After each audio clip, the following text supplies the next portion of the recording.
Buenos días, bienvenidos. Nos alegra tenerlos aquí este sábado. Quiero darle la bienvenida también a quienes estudian con nosotros. Tenemos muchas personas en todo el mundo que son miembros en línea, no tienen una iglesia local a la que puedan asistir y quiero darle la bienvenida, así como a aquellos que se unen a nosotros en Facebook o algunos de aquellos que miran por televisión satelital. Tenemos una clase por todo el mundo y siempre es tan grato cuando viajamos y conocemos a las personas que estudian con nosotros. Hace solo un par de semanas, Karen y yo estuvimos en Nashville y Chattanooga y también conocimos a muchos de nuestros amigos allí. Salí de Nashville justo antes de que llegaran los huracanes o el tornado, debo decir. Llegó y tenemos que orar por esas personas más bien. Hoy tenemos una lección emocionante sobre el tema de Daniel. Estamos hablando del último capítulo de Daniel. El capítulo 12 de Daniel es la lección 13. Tengan en cuenta que hay 12 capítulos en Daniel durante todo este trimestre porque tuvimos un capítulo de introducción. La lección siempre ha estado adelantada un capítulo. Así que estamos en la lección 13 cubriendo el capítulo 12 de Daniel. Un gran capítulo. Y hay un versículo de memoria de Daniel 12, versículo 3. Los invito a decirlo conmigo. Daniel, capítulo 12, versículo 3, y esta es la versión Reina Valera 1960. Los entendidos resplandecerán como el resplandor del firmamento, y los que enseñan la justicia a la multitud, como las estrellas a perpetua eternidad. Ese es uno de mis versículos favoritos. Claro, si eres un evangelista, te gusta alentar a las personas a convertir a otros en justicia. Ahora, lo que me gustaría hacer es, hay 13 versículos en este capítulo y quiero leerlo por completo.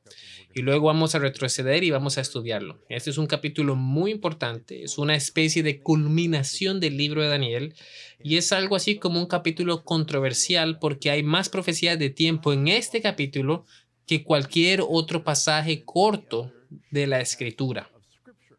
Y entonces ha habido mucha discusión sobre eso. Y pues bueno, llegaremos a eso al final.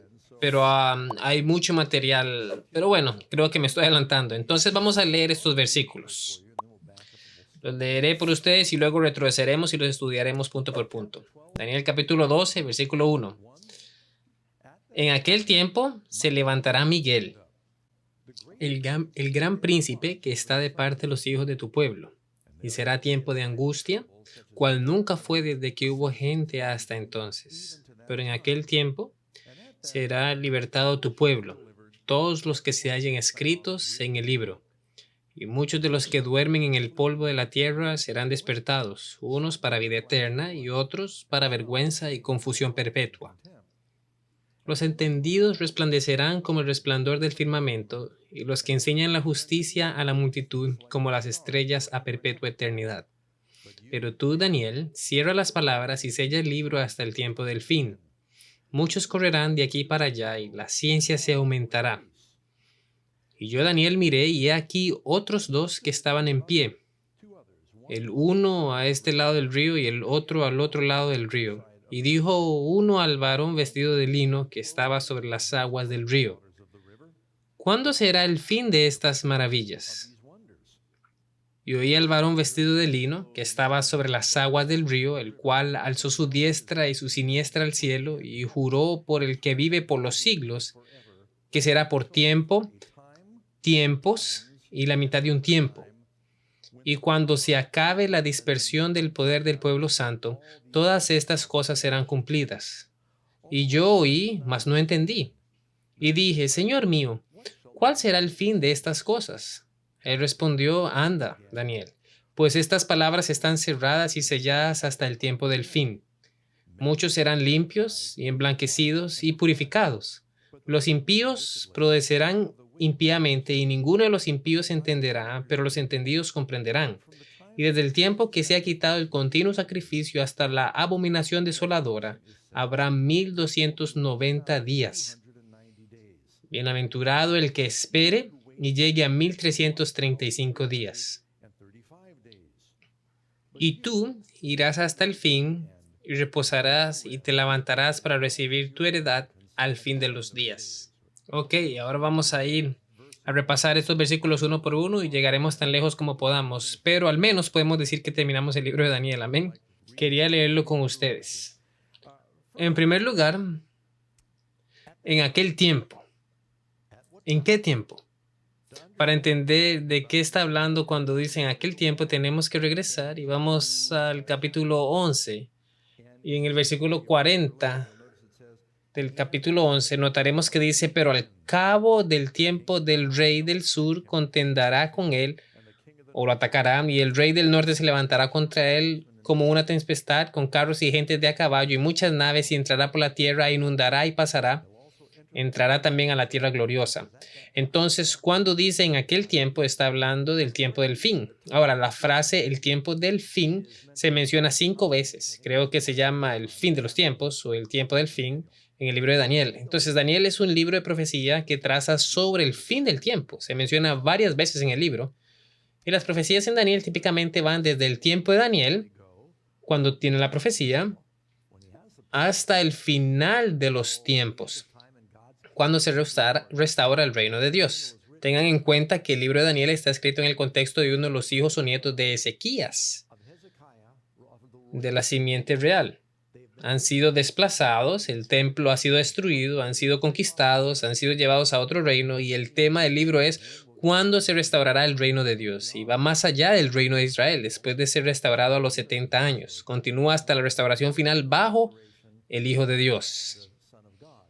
Así que también está en el versículo 1 del capítulo 12 el tiempo del fin, hablando de ese momento en el que tenemos la batalla entre el rey del norte y el rey del sur. Sé que eso fue cubierto la semana pasada y la mayoría de los eruditos adventistas están de acuerdo, y en realidad la mayoría de los reformadores protestantes están también de acuerdo en que el rey del norte se refiere a este cuerno pequeño. Es la confederación del cristianismo apóstata, tanto protestante como católicos y carismáticos, que se unirán. Y luego está esa batalla contra el rey del sur. Hay ciertos desacuerdos sobre quién es el rey del sur. He escuchado de todo, desde el Imperio Otomano hasta el ateísmo y el Islam. Personalmente estoy más inclinado a pensar que es el Islam. Tengo buenos amigos que creen que es el ateísmo, pero desde la caída del comunismo, y dado que las cosas incluso están cambiando en China ahora, donde el cristianismo y la religión se están extendiendo una vez más, creo que puede ser otra cosa, pero no profundizaremos en eso. Así que aquí estamos, esos eventos finales, el tiempo del fin, y él dijo, Miguel se levantará. Muy bien, 2 cosas aquí. Miguel. Algunos de ustedes escucharon cuando hablamos en el capítulo 10 sobre Miguel, pero algunas personas que están viendo no entendieron muchas cosas y solo quiero repasar. Miguel es uno de los nombres previos a la encarnación de Cristo. Cristo es el Hijo eterno de Dios. Él no es un ángel. La gente me escucha decir Miguel es el arcángel, es Jesús, y dicen, ¿no crees que Jesús es el Hijo de Dios? ¿O no crees que Jesús es eterno? No, no, no, no, no. Es al revés. La palabra ángel simple y sencillamente significa mensajero. Miguel significa quién es como Dios. Arcángel significa mensajero supremo. Entonces, ¿quién es el mensajero supremo que es como Dios? Es Jesús. Y cuando miramos la evidencia en la Biblia, veremos, bueno, nos dice que Miguel resucita a Moisés en Judas versículo 9. ¿Quién es la resurrección en la vida? Cristo. Leemos en 1 Tesalonicenses 4, el Señor mismo descenderá del cielo con voz de mando y con voz de arcángel. El Señor mismo, voz del arcángel. Entonces, ¿quién es el que desciende del cielo? Cristo. Es el máximo mensajero. Uno lee donde nos dice que Josué se quita los zapatos mientras se inclina ante el comandante de los ejércitos del Señor. Y muchos piensan que fue lo que ellos llaman una cristofonía, donde Jesús se aparece a los seres humanos. Pero él dice que es el comandante de los ejércitos del Señor, otro término para Miguel. Y Josué se quita los zapatos porque está adorando, y uno solo adora a Dios. ¿Están conmigo? Y así, cuando miramos la evidencia de Miguel que aparece a través de la Biblia y dice, el gran príncipe que está del lado de los hijos de tu pueblo, intercede, defiende. ¿Quién es ese? Es nada más y nada menos que Cristo. He escuchado gente decir, bueno, esto es una extraña enseñanza de los adventistas del séptimo día. No, amigo, lo siento. Es una enseñanza protestante. Melanchthon, el compañero Lutero, insistió en que Miguel es Cristo. Él es llamado en el Nuevo Testamento un arcángel. Él no es otro que Cristo, el Hijo de Dios, un ángel no creado que es uno solo. Y dice en Daniel 10:13 que eso significa que es el jefe de todos los príncipes. Eso es lo que eso significa. John Hill dice en su comentario: superior a los ángeles en naturaleza, nombre y cargo, vino a ayudar a Gabriel, no como una criatura, sino como el Señor de los ejércitos. John Wesley dijo: Miguel se supone que significa Cristo. Una evidencia más de eso, cuando vamos al capítulo 12 de Apocalipsis, Miguel y sus ángeles lucharon contra el dragón y sus ángeles. Bien, ¿quién es el dragón? El dragón es un nombre simbólico para el líder del mal, el diablo. Si eso es cierto, ¿por qué dudaríamos de que Miguel sea un nombre simbólico para el líder del bien, Dios el Hijo? Y creo que hay muchas pruebas de eso. Por favor, soliciten ese folleto gratuito si tienen preguntas sobre esto, porque hay muchas más escrituras. El folleto gratuito es ¿quién es Miguel el Arcángel? Miguel se levantará, siguiendo con el estudio. Ahora, ¿qué significa levantarse? Bueno, un par de cosas. Hay un juicio que tiene lugar en el libro de Daniel. Cuando el juez ingresa por primera vez a una sala de la corte, el alguacil a menudo dice: todos levántense por respeto. Y cuando él está sentado, la gente está sentada. Podemos leer en Daniel que los tronos fueron colocados en su lugar. La corte está sentada. Hay un juicio que tiene lugar. Cuando el juez se levanta, ¿sigue escuchando evidencia? Emite su veredicto más bien. Luego se levanta. El juicio se ha terminado. Entonces ese es un aspecto. También se puede decir en la Biblia que cuando un rey se levanta, significa que se estaba preparando para la batalla y que iba a defender a su pueblo. Algunos de ustedes tuvieron padres que los niños estaban haciendo el tonto en la casa y él estaba sentado disfrutando de la cena y viendo el programa, y entonces decía: no me hagas levantarme. ¿Alguien tiene un padre así? Si me levanto, si tengo que pasar por la molestia de levantarme, habrán consecuencias. Y así, cuando Dios se levanta, algo va a suceder. Eso es lo que está pasando aquí. Y les daré un par de versículos para que puedan leer donde dice en Apocalipsis, por ejemplo, capítulo 1, versículo 5. Y de Jesucristo, el testigo fiel, el primogénito de los muertos y el soberano de los reyes de la tierra, al que nos amó y nos lavó de nuestros pecados con su sangre.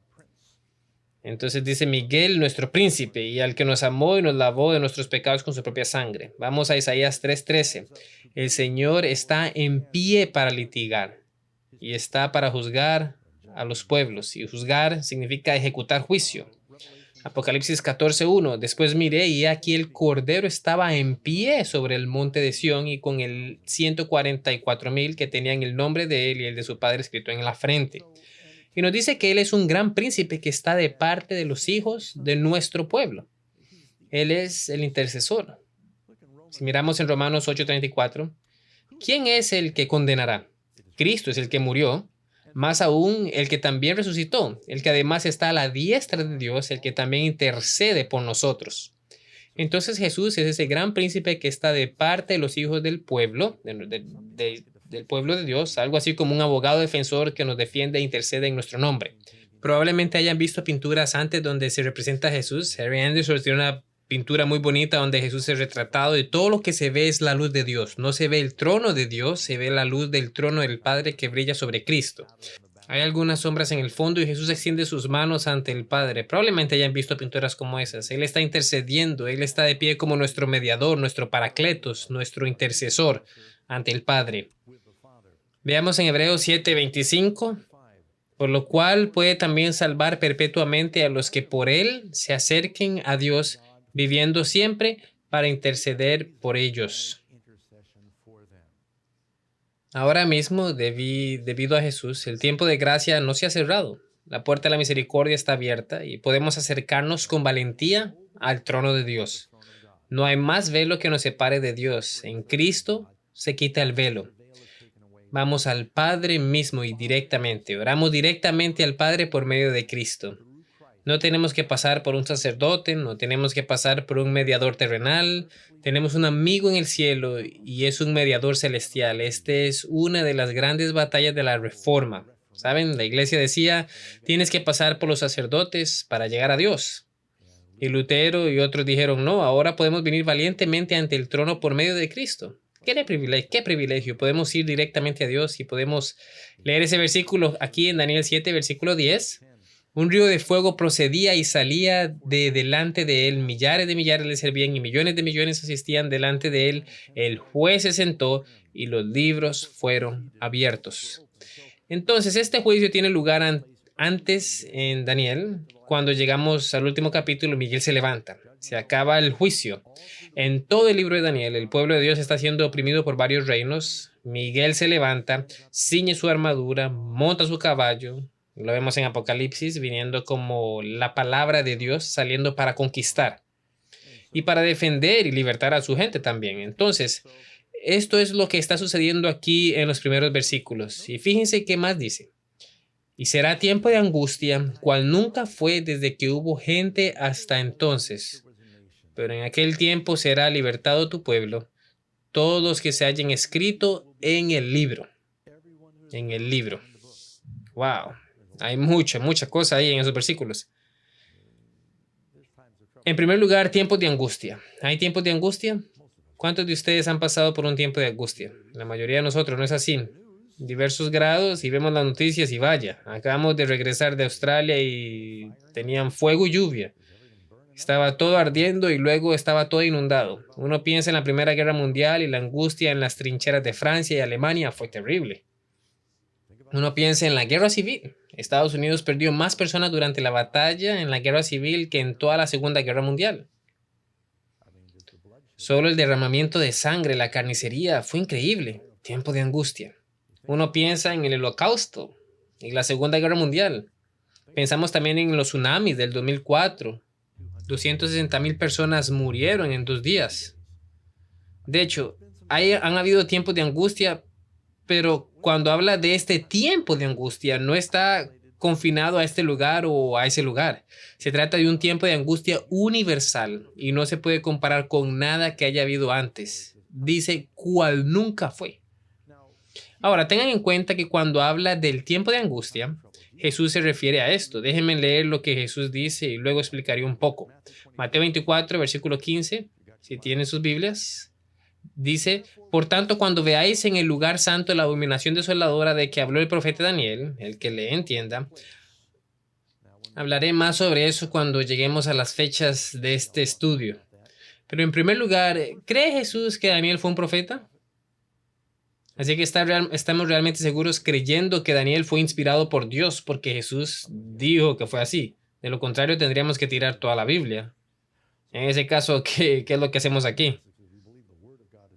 Entonces, el propósito de estudiar esto es porque creemos que la palabra de Dios es verdadera. Jesús dijo que Daniel es un profeta y dice la abominación desoladora, el que le entienda. Ahora, esta es una declaración entre paréntesis. La gente se pregunta, ¿Jesús dijo esto? ¿Mateo al escribirlo dijo esto? ¿Lo escribió un escriba? ¿Se supone que debemos orar? ¿Por qué dice el que le entienda?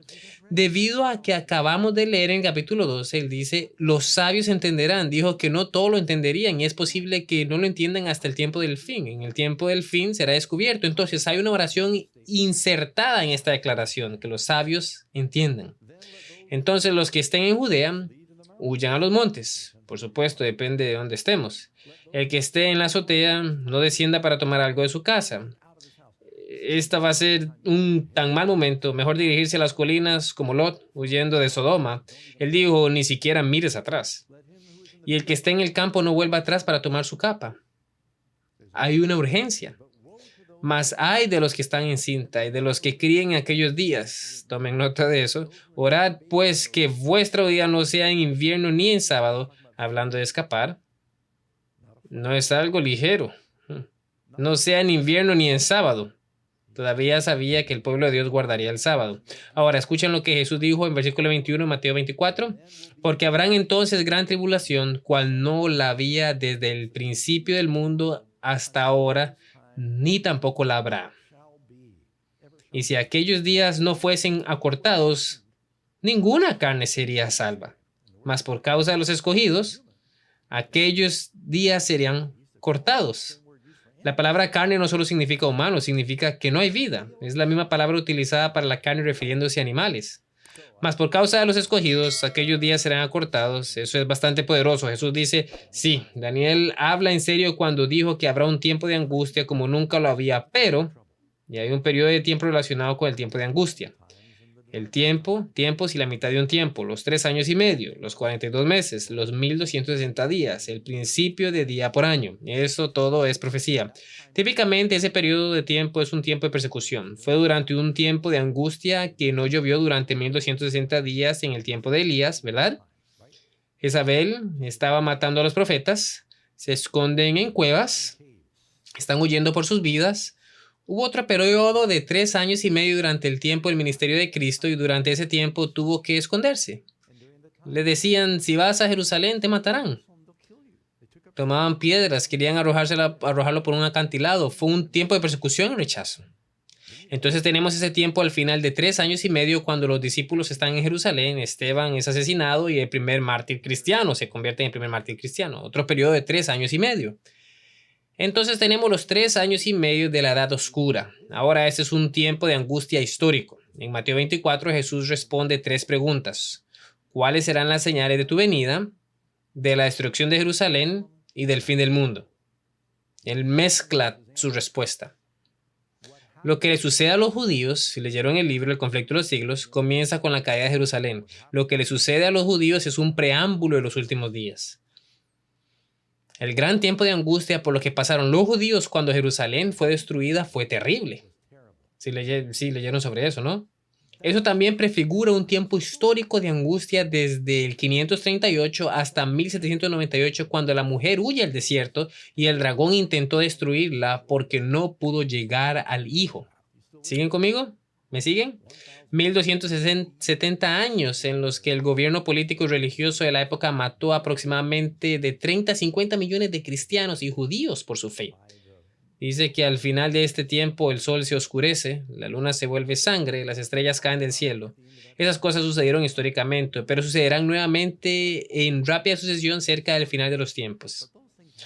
Porque también dice, y el cielo se desvaneció como un pergamino que se enrolla y todo monte y toda isla se removió de su lugar. Eso no ha sucedido todavía, así que claramente vuelve a suceder en una rápida sucesión cerca del fin de los tiempos. Pero justo antes del final, hay un tiempo de angustia. Ahora, ese tiempo de angustia está conectado con el poder de la bestia. No se puede comprar ni vender y puede ser dividido en 2 partes. En la primera parte habrá una gran persecución. El tiempo de gracia aún no se ha cerrado, pero durante este tiempo de gran oscuridad y persecución, cuando no se puede comprar o vender, los cristianos predicarán con gran poder. Cuando estén siendo juzgados, serán llevados ante reyes y gobernantes. ¿Cuánto dura ese tiempo? No se sabe con certeza. Más algunos pensaron, bueno, tal vez sea 3 años y medio. Pero no estamos seguros, pero hay un pequeño tiempo de angustia. Pero una vez de que hay un decreto de muerte y una vez que se cierra el tiempo de gracia, tenemos a la madre de todos los tiempos de angustia, que son las 7 últimas plagas que encontramos en Apocalipsis, capítulo 15 y 16. Y creo que si lo leemos estaremos de acuerdo. Sí, eso tiene que ser lo peor. Los hombres se queman con gran calor, los océanos se han convertido en sangre, las aguas frescas se han convertido en sangre. Ahí es donde vive la mayoría de las personas del mundo. La mayoría de las personas en el mundo hace aproximadamente 4 años, ahora está en áreas urbanas donde antes solía estar en el campo, y pronto el 60% de la población mundial estará en las ciudades y el 90% de las ciudades del mundo estarán cerca a los océanos o ríos. Muy pocas ciudades no están cerca de un océano o un río, ¿verdad? Incluyendo Sacramento y otros. Eso se vuelve sangre. Oscuridad en el trono de la bestia, llagas escandalosas y dolorosas, la gente mordiendo sus lenguas por el dolor, y es inimaginable ese gran tiempo de angustia.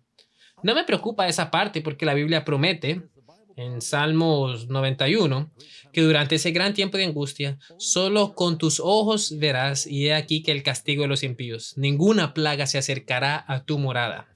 1000 pueden caer a tu izquierda y 10,000 a tu diestra. Estoy parafraseando, pero ya saben, el Salmo 91.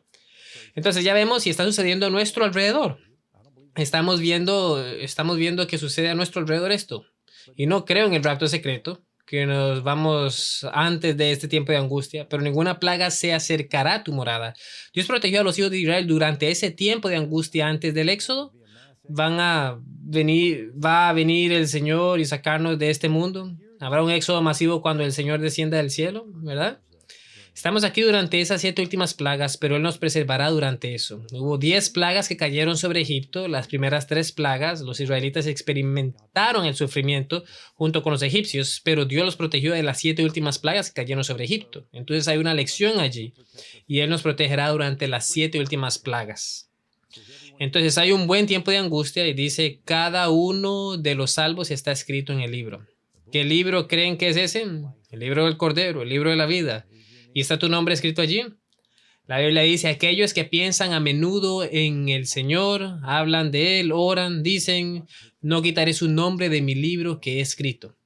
Entonces, si tenemos una relación con el Señor y seguimos al Señor lo mejor que podamos, entonces hemos entregado la vida a Él. Estamos confiando en su salvación. Nuestro nombre está registrado entonces en el libro de la vida. Pero muy bien, ese es el versículo 1 que vimos allí. Les voy a leer algo de Profetas y Reyes, página 208. Nos hallamos en el mismo umbral de la crisis de los siglos. En rápida sucesión se seguirán uno a otro los castigos de Dios, incendios e inundaciones, terremotos, guerras y derramamiento de sangre. Una vez que esos ángeles liberen lo que sostienen, la Biblia dice que ahora esos 4 ángeles están frenando los vientos de guerra. ¿Por qué? Esperando a que los siervos de Dios sean sellados en sus frentes. ¿Podemos participar usted y yo en ayudar a otros a aprender del mensaje para que puedan recibir el sello? Sí, por supuesto. Nuestro ministerio, por ejemplo. Vayan allá, podemos ayudar a acelerar ese día. Muy bien, versículo 2. Y muchos de los que duermen en el polvo de la tierra serán despertados, unos para vida eterna y otros para vergüenza y confusión perpetua. Ahora, Jesús nos dice que hay 2 resurrecciones. Tenemos la resurrección de los justos y la resurrección de los perdidos. Pero esto hace que parezca que al final de este tiempo ambas resurrecciones están sucediendo. ¿Por qué? Hay un grupo especial resucitado cuando Jesús viene a que está perdido. Sabemos que los muertos en Cristo resucitan. Muy bien. Escuchen lo que dice aquí en Apocalipsis, capítulo 1, versículo 7. He aquí que viene con las nubes y todo ojo le verá. Hablando de su segunda venida. Y los que le traspasaron y todos los linajes de la tierra harán lamentación por él. Sí, amén. Aquellos que le traspasaron cuando estaba en la cruz fue traspasado. Sus manos fueron perforadas, sus costados fueron perforados, su frente fue perforado con espinas. Las personas fueron responsables de su educación, no solo los soldados mismos, sino los sacerdotes que lo pusieron ahí. Pilato va a estar ahí, Caifás también. Ellos serán resucitados para verlo venir en gloria. Eso se llama la resurrección especial. Y algunas personas luchan con esas excepciones. Pero bueno, es cierto que está establecido que los hombres mueren una vez, después de eso el juicio. Pero hay un par de excepciones. Enoc no murió, Elías no murió, ¿verdad? Quiero decir, Dios tiene permitido o ha permitido hacer excepciones porque Él es Dios. Y así, sí, la mayoría de las personas, los justos son resucitados. Primera resurrección, habrá algunos malvados también resucitados. Déjenme les doy otro versículo, Mateo 26. Jesús está hablando con el sumo sacerdote cuando dijo, te conjuro bajo juramento, ¿eres tú el Cristo? Jesús responde, es como dijiste, sin embargo te digo que aquí en adelante verás al Hijo del Hombre sentado a la diestra del Padre viniendo en las nubes de los cielos. Caifás se levantará para ver que Jesús es el Mesías.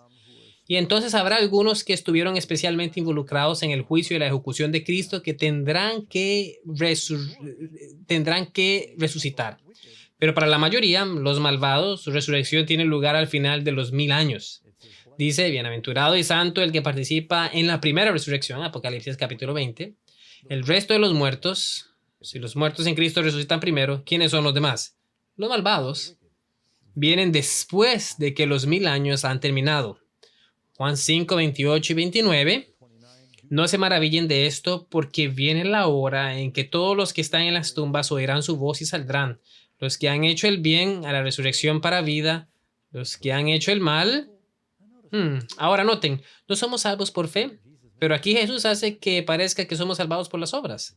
Eso es lo que dice la Biblia, eres salvo por la fe, eres juzgado por las obras. Tus obras muestran si tienes una fe salvadora. Eso no es tan difícil. Y mucha gente dice, Señor, Señor, y no hacen lo que Dios les llama a hacer. Y Él dice, no me llamen Señor, Señor. Realmente no confían en mí. Muy bien, y pues por supuesto los malvados son resucitados para la condenación. Ahora vamos a Daniel 12, versículo 3. Los entendidos resplandecerán como el resplandor del firmamento, y los que enseñan la justicia a la multitud como las estrellas a perpetua eternidad. Han ido del polvo, los que duermen en el polvo de la tierra se despertarán. Entonces nos dice que cuando Miguel se levanta, no mucho después de eso hay una resurrección, por lo que definitivamente estamos hablando del tiempo del fin. ¿Están de acuerdo? Y luego también nos habla de los sabios. ¿Qué es sabiduría, de hecho? Vamos a hablar sobre la reina de Saba en nuestro mensaje de hoy. El temor del Señor es el principio de la sabiduría. Así que estas son las personas temerosas de Dios, y aquellos que convierten a muchos para justicia son como las estrellas por los siglos de los siglos. El que gana almas es sabio. David ora en Salmo 51, no quites de mí tu Espíritu Santo, entonces los pecadores se convertirán a ti. Debemos estar llenos del Espíritu. ¿Y cuál es nuestro objetivo cuando estamos llenos del Espíritu? Jesús dijo, esperen en Jerusalén, recibirán la promesa del Espíritu Santo y serán mis testigos. Volveremos a otros a la justicia. La misión de cada cristiano debe ser, ven a Cristo y luego ve por Cristo. Amas al Señor con todo tu corazón y por eso amas a tu prójimo y compartes el Evangelio usando tus diferentes dones. Daniel 11:33 dice, y los sabios del pueblo instruirán a muchos, y por algunos días caerán a espada y a fuego, en cautividad y despojo. Dice que habrá personas que serán sabias, son entendidos, pero son personas perseguidas o pasan por persecución. En Mateo capítulo 13, versículo 43, dice, entonces los justos resplandecerán como el sol en el reino de su Padre. Y el que tiene oídos para oír, oiga. Jesús nos ha llamado a hacer esa luz en la colina, a ser testigos. Vamos al versículo 4, Daniel 12, versículo 4. Pero tú, Daniel, cierra las palabras y sella el libro hasta el tiempo del fin. Muchos correrán de aquí para allá y la ciencia se aumentará. Bueno, como evangelista nos gusta enseñar esto literalmente. Las personas corren de un lado a otro ahora más que nunca y la tecnología ha aumentado ahora más que nunca también. Nadie discute eso, nadie va en contra de eso. Para mí eso es, creo, simplemente y sin duda algo sin precedentes. No creo que esto sea la principal de lo que Daniel está hablando aquí. No hay duda, estamos viviendo en los días en el que el conocimiento, quiero decir, solo piensen en la fusión, en el conocimiento concentrado que tenemos en nuestros teléfonos. ¿Qué tan dependientes se ha vuelto el mundo de los teléfonos inteligentes?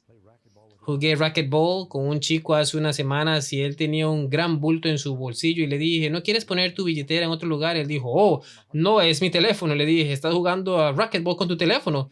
Él dijo, sí, estoy contando los latidos de mi corazón y mis pasos. Quiero decir, la gente usa sus teléfonos para todo ahora y tienen una aplicación para todo. Y si lo hubieran mostrado a los apóstoles, habrían pensado que estaban poseídos por un espíritu maligno. Solo piensen en el conocimiento que ahora tenemos a nuestro alcance. Pero ¿de qué se está hablando realmente aquí? ¿Qué significa correr de aquí para allá? Zacarías 4:10 dice, son los ojos del Señor que recorren toda la tierra, corriendo de un lado a otro buscando. No solo significa viajar, es cierto. National Geographic nos dice que ahora vivimos en una época en la que las personas viajan cada vez más lejos de casa que en cualquier otro momento de la historia.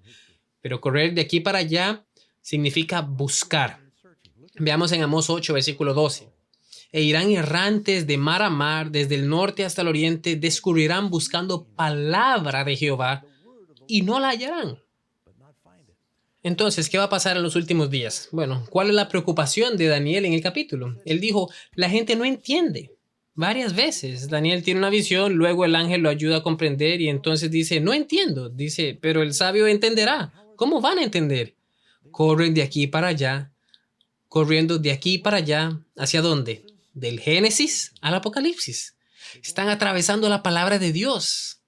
Están buscando y descubriendo lo que significan las profecías. Están descubriendo más sobre la verdad. Este es el mayor conocimiento del que Dios habla en su palabra. Entonces, sella las palabras, sella el libro hasta el tiempo del fin. Estará sellado. Dios dice, bueno, no será hasta el tiempo del fin. Ellos entienden. ¿Por qué? ¿Estaba Dios tratando de ocultarlo? Bueno, fue más relevante al final por un lado. Otra razón, la Biblia se habían quitado a las personas hasta Gutenberg y simplemente no la tenían. ¿Por cuánto tiempo estuvieron los dos testigos vestidos de silicio? Por 1260 años. Así que la palabra de Dios estaba oculta, pero después de ese periodo de tiempo se formaron sociedades bíblicas. La Biblia, las impresiones se hizo mucho más fácil y se distribuyó ampliamente y la gente comenzó a correr de aquí para allá. Les confesaré algo, amigos. Puedo correr de aquí para allá a través de la palabra de Dios en mi tiempo de vida por haber pasado del papel a lo digital. Es sorprendente lo rápido que puedo buscar y encontrar cosas ahora. No puedo imaginar volver a la concordancia de Strong. No creo. Hojeando todas esas letras microscópicas, buscando una palabra y luego decir no es esa, y luego hojeando otra línea y línea de cada palabra en la Biblia. Eso sí que era exhaustivo. Hay una razón por la que se llama la concordancia exhaustiva de Strong. Ahora muchos corren de aquí para allá y la ciencia se aumenta. Vamos a los versículos 5 y 6. Y yo y Daniel miré y he aquí otros dos que estaban en pie, el uno a este lado del río y el otro al otro lado del río. Y dijo uno al varón vestido de lino. Ahora, ¿se dan cuenta dónde esto comienza? Vamos al capítulo 10 y dice que está junto al río del Tigris. Toda la visión del capítulo 10 al 12 es una visión. Entonces está regresando a esto, la visión de la orilla del río. Y un ángel le dice al hombre vestido de lino que está sobre el río. Así que tenemos esto, ya sea Gabriel u otra persona sobre el río, y están diciendo: ¿cuándo será el fin de estas maravillas? Entonces, el contexto de lo que vemos, de lo que vamos a escuchar sobre las profecías de tiempo, es una respuesta a una pregunta. Estas maravillas no se refiere solamente a las profecías de los capítulos 10, 11 y 12. Estas maravillas se refiere a la batalla entre los reinos que vemos del capítulo 1 al 12. Todo el libro de Daniel y todas las profecías giran en torno a quién es el verdadero rey. ¿No es así? Nabucodonosor termina diciendo: Señor, tú eres rey. Y Nabucodonosor se inclina después de interpretar la imagen diciendo: tú, Dios, es el Dios de dioses. O eres el Dios de dioses. Darío dice: tú, Dios, es el rey. Entonces, a lo largo de todo el libro es como Persia está a cargo, Babilonia está a cargo, o Dios está a cargo. ¿Son los griegos, son los romanos, es el cuerno pequeño? ¿Quién es el verdadero rey? Ese es todo el tema a través del libro de Daniel. La respuesta final es, pues por supuesto, Jesús. Miguel se levanta. Él es el rey de reyes y dijo: ¿cuándo será el fin de estas maravillas?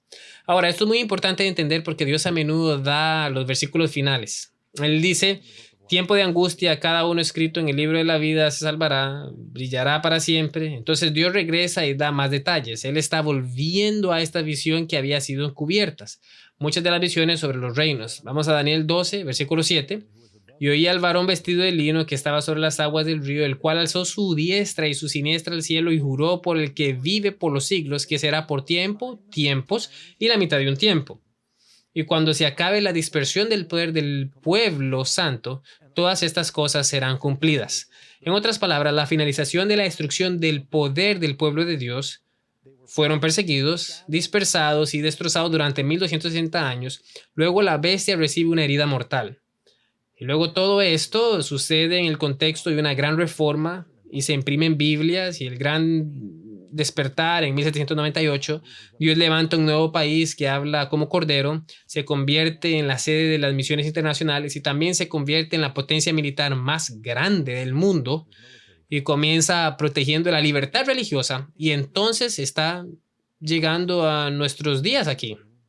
Noten también, este ángel levanta sus manos. Estoy mirando mi reloj porque quiero ser puntual. En los versículos 5 y 6, y el ángel que vi, esto es Apocalipsis 10, 5 y 6, noten. Y el ángel que vi en pie sobre el mar y sobre la tierra levantó su mano al cielo y juró por el que vive por los siglos de los siglos, que creó el cielo y las cosas que están en él, y la tierra y las cosas que están en ella, y el mar y las cosas que están en él, que el tiempo no sería más, no habría más profecías de tiempo. Este es un paralelo con el capítulo 12 de Daniel, versículo 7, Apocalipsis 10. Un ángel inclinándose, levantando su mano al lado del río. Muchos paralelos. Muy bien, capítulo 12, versículo 8 y 10. Y yo oí, mas no entendí. Observen la gran lucha aquí. No entiendo. Y dije: Señor mío, ¿cuál será el fin de estas cosas? Él respondió: anda, Daniel, pues estas palabras están cerradas y selladas hasta el tiempo del fin. No te preocupes, no te consternes, Daniel. Va a suceder después de que te hayas ido. Muchos serán limpios y emblanquecidos y purificados. Los impíos procederán impíamente y ninguno de los impíos entenderá, pero los entendidos comprenderán. Me encanta este versículo porque dice muchos. Saben, muy a menudo Jesús dice, muchos son los que van por el camino ancho antes de que termine. Muchos serán purificados y blanqueados. Quiero ser uno de esos muchos. ¿Ustedes no? Y él dice, los muchos son los que temen al Señor, son los sabios, entenderán. Dice que al final habrá un grupo de personas que serán purificadas, blanqueadas y que entenderán por el correr de aquí para allá buscando las palabras de Dios. Estas profecías saldrán a la luz. Este es el gran despertar del advenimiento que sucedió hace un poco más de 150 años. Ahora pasan por pruebas y dice en 1 de Pedro 1:7, para que sometida a prueba vuestra fe, muchos más preciosa que el oro, el cual aunque perecedero sea a prueba con fuego, sea hallado en alabanza, gloria y honra cuando sea manifestado Jesucristo. Pero muy bien, ahora Daniel capítulo 12, versículo 11 y 12, y aquí están los números de profecías de los que la gente se pregunta. Y desde el tiempo que se ha quitado el continuo sacrificio hasta la abominación desoladora, habrán 1290. Espera. Siempre pensé que decía 60, ahora estamos saltando a 90. Eso suma 30 días. Bienaventurado el que, por cierto, eso es un mes en el calendario lunar. Bienaventurado el que espera y llega a los 1335 días. Ahora tenemos 3 periodos de tiempo. Marcha. Adelante, pon esa tabla en la pantalla para nuestra audiencia y puedan enviar la información a los que están mirando. 3 periodos de tiempo desde capítulo 1260, 1290 y 1335. Tradicionalmente, la mayoría de los eruditos adventistas creen que debemos quedarnos con una visión histórica de esta profecía. Realmente tenemos el comienzo del cuerno pequeño y la abominación desoladora. Ahora, para los judíos, una abominación desoladora era cuando llevaba un ídolo y había idolatría en la casa de Dios. Lo llamaron la abominación de los paganos. Salomón lo hizo cuando sus esposas lo hicieron traer ídolos. Manasés lo hizo, trajeron ídolos y lo llamaron abominación. Con la conversión de Clodoveo, que fue uno de los primeros reyes bárbaros en 508, él fue el rey que también jugó un papel decisivo en destraigar esos otros 3 cuernos. Los visigodos, los érulos y los ostrogodos, que eran supuestamente arios. Se supone que no creían en la Trinidad. Se piensan que creían que Jesús era creado. Y Clodoveo, en su conversión, estableció una combinación de iglesia y Estado. 30 años más tarde, Justiniano, el emperador romano, dio el siguiente paso en 538 y dijo, voy a emitir un edicto haciendo del obispo de Roma el nuevo gobernante de la iglesia. Ya no hay una capital en Jerusalén, ahora se traslada a Roma. Ahí estaba el asiento del cuerno pequeño. La Biblia dice que el dragón le dio su poder, su asiento y gran autoridad, su trono. Y ambas fechas, una es 1290, una es 1260, ambos llegaron a 1798. Es entonces cuando la bestia recibe una herida mortal. Ahí es cuando termina de destruir el poder del pueblo de Dios. Y luego tenemos el 1335. Dice, bienaventurado el que llega a 1335. ¿Por qué es bienaventurado? Ese es el año del gran despertar adventista cuando se abrieron las profecías de Daniel. El mensaje de Miller, donde comenzó a dar la interpretación histórica de estas profecías. Les llegó una luz increíble a la gente. No tenían todo bien, claro, pero vaya que tenían muchas cosas buenas y bien. Y fueron bendecidos porque todos estaban emocionados de que la segunda venida se iba a llevar a cabo y eso sucedió en 1843. Ahora, para ser justos, probablemente debería decir que sé que hay otros puntos de vista sobre este tema, incluso entre nuestros académicos. He estado leyendo esta semana, amigos, oren por mí, les digo que hay muchas cosas por ahí.